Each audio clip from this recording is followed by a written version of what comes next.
There's a chair here. In fact, I'm going to move it because I will trip on that. So thank you so much for having me. As Chris said, I don't get to spend a lot of time up here, and the rare occasion that I do get up here, it's usually because I'm teaching you how to do something. And so this is a little bit different for me, and I really appreciate having the opportunity to talk to you about what I do because I do love what I do. And this is what I do. I work with the secular students, and they are unstoppable. And so that's what we're going to have a chat about today. First, I'm going to get a little bit into who we are and who I am. The Secular Student Alliance has been around for 12 years now, and we're a bit of a unique organization. We are the only organization in the United States that is autonomous and specifically focused on supporting secular students. We have a very narrow mission, and that, to be honest, I think that's one of our strengths because we put all of our resources into this one goal. We're a recognized leader in grassroots organizing, not just among students, but also in the off-campus non-student community. We have partnerships with dozens of national organizations, not only organizations within the movement, like the Secular Coalition for America, the James Randi Educational Foundation, Foundation Beyond Belief, all kinds of national organizations, but also organizations outside of the secular movement. We work closely with the Interfaith Youth Corps, with the ACPA Student Educators International, which is a very long way to say the people who work in your student life department. And similar organizations as a resource on secular students and our demographic. I'm the director of campus organizing behind the curtain, I like to say. I don't spend a lot of time on stage. I'm usually in my office herding all of my cats. And so I don't get out much, would be one way to say it. But I've got a lot of experience in what I'm doing. As Chris said, I've been a full-time campus organizer for about 4 years, and I volunteered with the SSA for about 3 years before that, so I have a little bit of experience. I personally work with leaders from many other organizations in the movement as a resource on grassroots organizing, on secular students, on students in general, and again, with organizations like IFYC and ACPA, helping other communities learn about secular students and how to meet our needs. Yesterday we heard a lot about what the world would be like without secularism. It's a little bit of a scary place. These are political viable candidates in the most powerful country in the world. We let children suffer and die horribly because we think that somehow talking to an imaginary sky god is going to make them better. And then when these things happen, we don't hold their parents accountable. People are tortured and killed in terrible ways for insignificant crimes because that's what the goat herds in the Bronze Age thought we should be doing. It's bad. But we can change this. We can start by educating our communities, building a new culture, providing a secular voice not just in our local communities, but also in our national government. Where's the best place to start doing that? These guys, right here, the students. Why students? First, younger people are less likely to believe in God. We have a lot of data on this from the American Religious Identification Survey of 2008, which is sort of the most large-scale religious study that gets done on a regular basis. 15% of the American population as a whole, but 22% of 18 to 29-year-olds. The younger people are less likely to identify with the religion. Phil Ferguson stole this chart from me. But you can see as it goes through generation by generation, people become less attached to religion. Right up there, the millennials, the students who are in school right now. Now the interesting thing that I love about this chart is that every generation becomes less and less religious, but it doesn't actually change much within a generation. You know, you get a little bit of wiggling in that line, but for the most part it's a straight line, which says that the religious identification that people have when they're in school is the religious identification they're going to have for the rest of their life. Religions know this. This is why they put hundreds of millions of dollars into campus outreach programs and youth groups, because they know that you have to get them while they're young. There's a couple other good reasons. Oh, it's 26% right there. Look at that. I know numbers. A couple other reasons why students are a good place to start. Students have awesome ideas. We couldn't do half of what we do at the Secular Student Alliance if it weren't for the ideas that the students we work with come up with. Students are operating in an environment where they are under less influence from their parents. Their parents are able to exert a little less control because as you go to college, you move out of the house. You have a little bit more freedom. Students have access to funding and space through their campus. This room is available because AHA has access to this campus space. For an off-campus group, getting space like this would be hundreds of dollars. And we hear this all the time and we're a little sick of it, but students are the future. They're not going to stay in school forever, at least very few of you are. Some of you are going to go get PhDs, and I'm sorry for you. But the vast majority of students are going to go on. They're going to become things like doctors, politicians, CEOs, pop culture icons.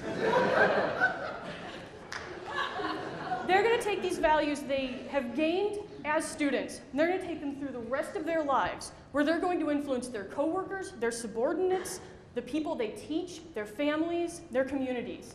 They're out there, and they're going to take these values with them. We have a couple obstacles that we work with organizing secular students. The big one is the stigma attached to non-theists. I think we're all familiar with this, but you get a lot of pushback. We see it a lot in our groups with the South. Even though we may not get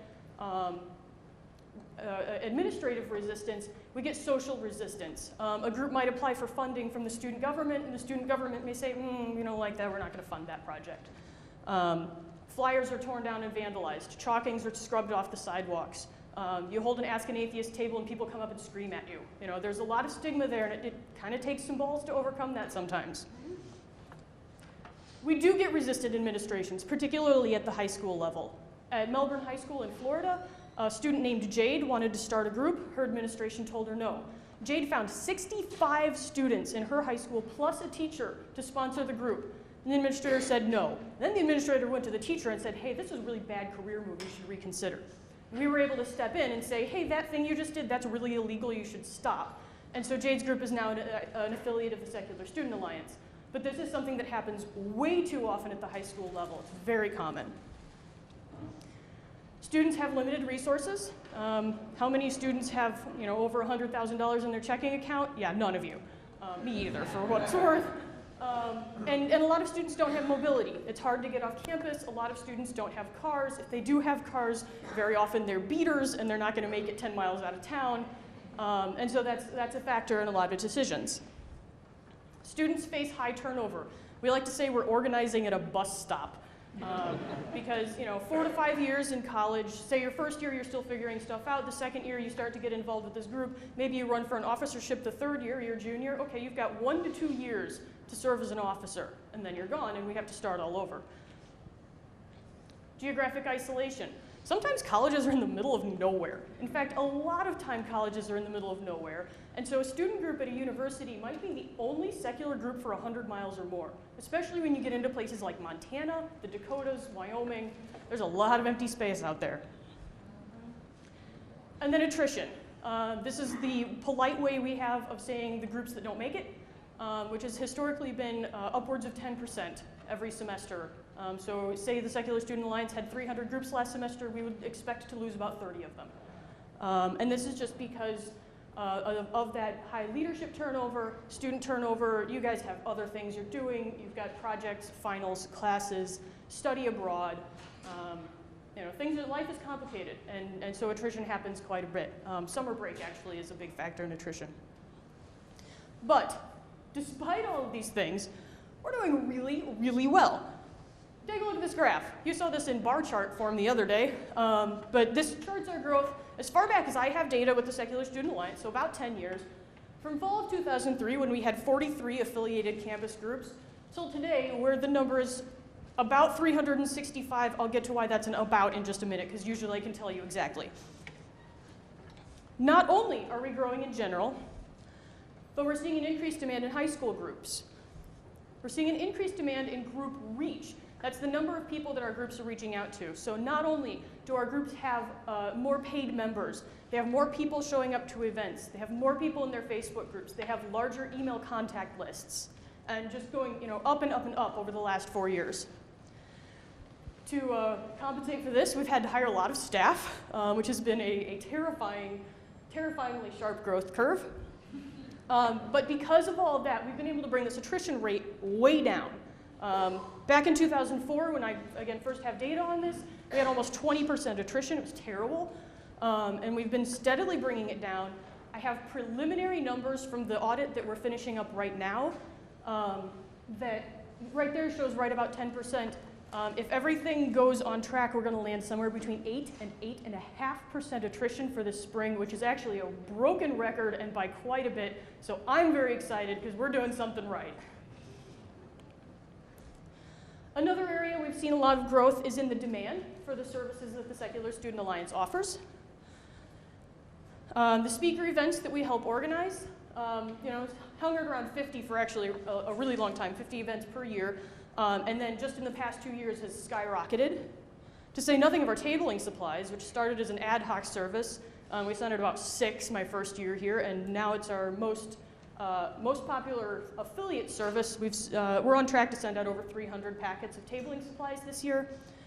And then our group starting packets, which, why is this bigger? Because the group starting packets are for groups that don't exist yet, as opposed to the groups that already exist and are affiliated, through the roof. Now, not all of these group starting packets are going to become groups. Traditionally, it's been about 20% of the packets we send out, about 1 in 5 will result in a successful campus group. But that percentage is also increasing.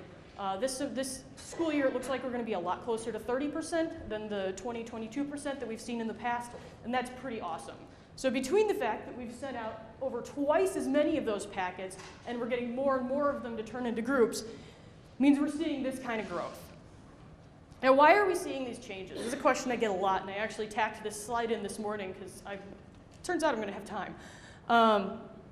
Around 2006, this guy, you might have heard of him, wrote this book that you might have heard of called God Delusion. The Secular Student Alliance is mentioned in the God Delusion, and that was really a tipping point for us. And for this movement as a whole, I think. It really started to get people aware of non-theism. You get the whole new atheist movement. And much more attention in the media, in the blogosphere. It started a wave of atheist books. And so really got people thinking, hey, wow, this is an option. I'm not the only one like me. In 2008, I started as the full-time director of campus organizing. And then we started getting media attention. We were mentioned in the New York Times. We were mentioned in USA Today. We had an article in Teaching Tolerance, the magazine of the Southern Poverty Law Center. In the last year, we've added a lot of staff. I actually run a 6-person campus organizing team now, and I have 2 more staff starting at the end of, in about 2 weeks, very soon.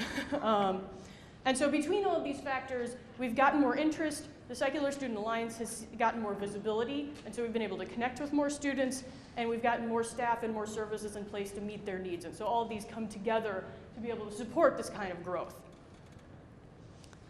Let's talk about what the students are doing. How many of you are presently attending the Free Thought Festival hosted by AHA at UW-Madison? You in the blue shirt, you're wrong, because you're here too. This is an event hosted by one of our affiliate groups. We're actually really, really excited to see this kind of thing happening. And we're seeing it all over the place. Skepticon has been going on for 4 years now. They're starting to plan Skepticon 5, a very successful student-hosted event. Darwin Week at the University of Northern Iowa, Reason Fest in Lawrence, Kansas, events like the Skeptics of Oz that Phil mentioned earlier. These events are happening all over the country, and the vast majority of them are being hosted by student groups. That's incredible. Our students are leading interfaith dialogue. I'm going to tell you a little story here. When I was first director of campus organizing, we had a campus group at Iowa State University. And then my second semester, we had a second group start there. It was called ISU Fate. And I said, hey, what's going on? You've got 2 groups here. And they said, well, this second one is more of a warm, fuzzy group. It's for talking about different religions and helping people understand things. Well, that group went on to become the Iowa State Interfaith Council. It's become their official interfaith program, started by the Iowa State University Atheists, Agnostics, and Skeptics. The Interfaith Conference, the Illinois Conference on Interfaith Collaboration just happened this past weekend down at Urbana-Champaign. One of the primary organizers of the event is sitting over there and is an outspoken atheist and former leader of the Illini Secular Student Alliance.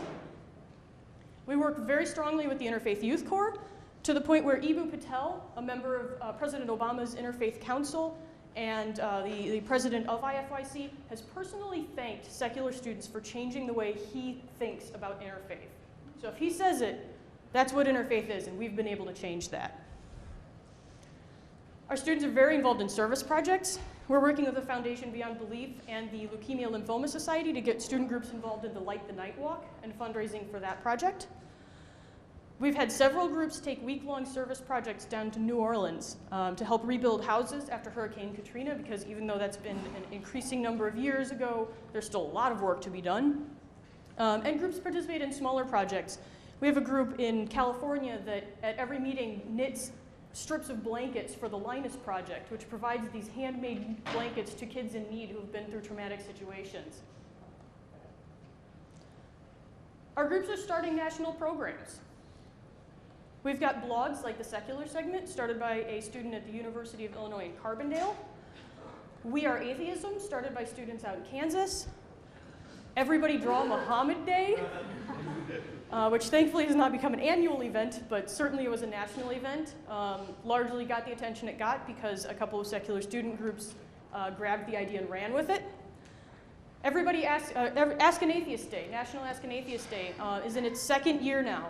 An idea from the Illini Secular Student Alliance. They came to us for help, and we were able to help them turn it into a national program. We had over 85 groups at the campus level participating. We sent out over 3,000 of these stickers that said, "Atheist, ask away." And then we have students who are defending the separation of church and state. We all know Jessica Alquist. Harrison Hopkins and Damon Fowler both challenged prayers at their high school graduation ceremonies. Zach Coplin, a high school student in Louisiana, when they passed a really stupid creationism in the schools bill about 2 years ago, Zach has led the appeal efforts ever since. Even though he no longer lives in Louisiana, he's attending college at Rice University in Houston, is still, today, leading appeal efforts in Louisiana to get that bill overturned. At the college level, this is one of the most illegible logos I've had a group give me. But the University of North Carolina at Greensboro group worked with their community to address the city council meetings that had been beginning with a prayer to get that turned into a moment of silence instead. So these student groups are not just working in their schools, on their campuses, but they're reaching out to their communities to make a difference as well. So where do we go next? At the SSA, we've got a high school program that was launched at the beginning of last year, and it's been phenomenally successful. There's my high school organizer. And the success of that program has led us to not only continue it, obviously, but actually to look into expanding it. We're talking about efforts to get into homeschool programs and to start expanding into the middle school, elementary school levels. So we can see if that's possible and what sort of models we'll need to do it. But the interest is there, and so we're going to see if we can respond to it. We've just started offering free student memberships. Any student enrolled at a college, university, high school, or otherwise school in the United States is eligible to become a member of the Secular Student Alliance. This is a very rapidly growing program. We launched it 6 weeks ago, and we have over 1,200 members already. Regional networks are starting to show up. These have been an interesting phenomenon where we have dedicated students in a certain geographic area who say, we really ought to be talking to each other more. And so they have started building these networks to facilitate that communication and cooperation between events in a certain area. SECA is the Southeastern Coalition of Atheist Activists. That's close. And the Texas Regional Secular Student Alliance are the two big ones right now. We also have a Colorado Regional Secular Student Alliance, and new regions starting in Oklahoma and in a yet-to-be solidly defined area of like Philadelphia, New Jersey, southern New York. We're still working that one out. But because these independent networks have been so successful, we've actually hired a regional campus organizer to manage this program and to see if this is something that we can replicate all over the country. We launched an alumni program. We're in the middle of launching this program right now so that we can keep the leaders and the students we work with through the Secular Student Alliance involved in the movement after they graduate. So we'll see how that goes. And then advisor resources, developing resources not only for the students that we work with, but for the faculty and staff members who support those groups. At our annual conference this July, we'll be having an advisor track with content specifically geared towards those faculty and staff advisors to help, again, provide support from as many angles as we possibly can. In the long run, our growth chart might look a little bit like this. There's where we are now, and it's probably just going to keep on going up. In 5 years, we're probably going to have over 1,000 groups. Actually have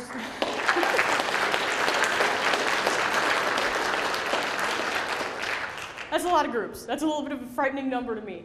But the data that I actually have indicates this may be a very, very conservative estimate. There are about 6,000 colleges in the United States, between community colleges, four-year institutions, private and public schools. 1,000 groups, 6,000 campuses, to say nothing of the 24,000 public high schools in the United States. This is starting to look like a very, very conservative number. There are about 4,000 registered gay-straight alliance groups at high school and college campuses. This is pretty conservative. We've hired our first regional campus organizers. Our goal with that program, assuming that it is a replicable model and we're able to make the same levels of success happen in other areas, we'd like to get to the point where we have a regional campus organizer for every state, and in some cases break it down even further. Have a Chicago regional organizer, have a Southern California and a Northern California organizer, basing organizers in New York area, DC area, around those major population centers with multiple schools, so that we can provide local, on-the-ground support to campus groups all over the country. So how do we do all that? Secular Student Alliance is a democratic membership organization, not just for students, but actually for anyone. We rely on individual memberships and donations to make our work possible. We see ourselves not only as an organization to support the work that students are doing, but as a bridge between the wider free thought community and the students.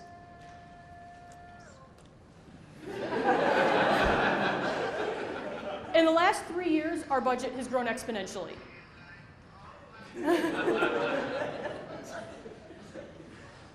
This is a terrifying budget. Our budget has doubled not only from last year to this year, but from the year before that to the last year. This is the first year we've had $1 million budget. It is ambitious and terrifying, but we feel that that's where we need to be. We've got a couple of members, Jeff Hawkins and Janet Strauss, who recognize that this is where we need to be, and they have very generously offered a $250,000 matching challenge.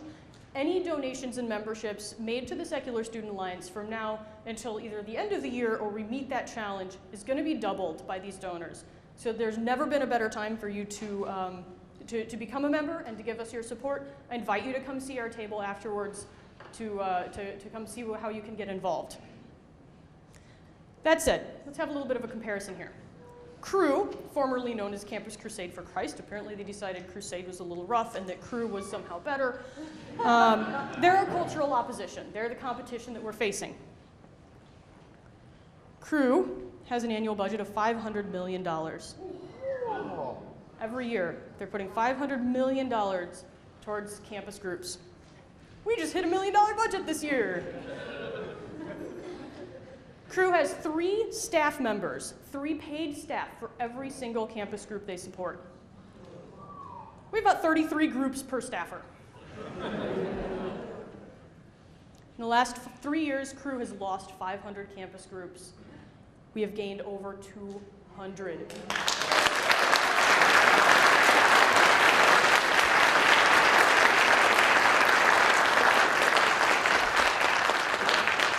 This is the cultural competition, and the secular students are winning, despite the fact that the Christian right has a unified voting bloc making laws in their favor. They have the majority of the US population to draw from. They have a massively larger budget. Secular students are winning, and they are unstoppable. Thank you.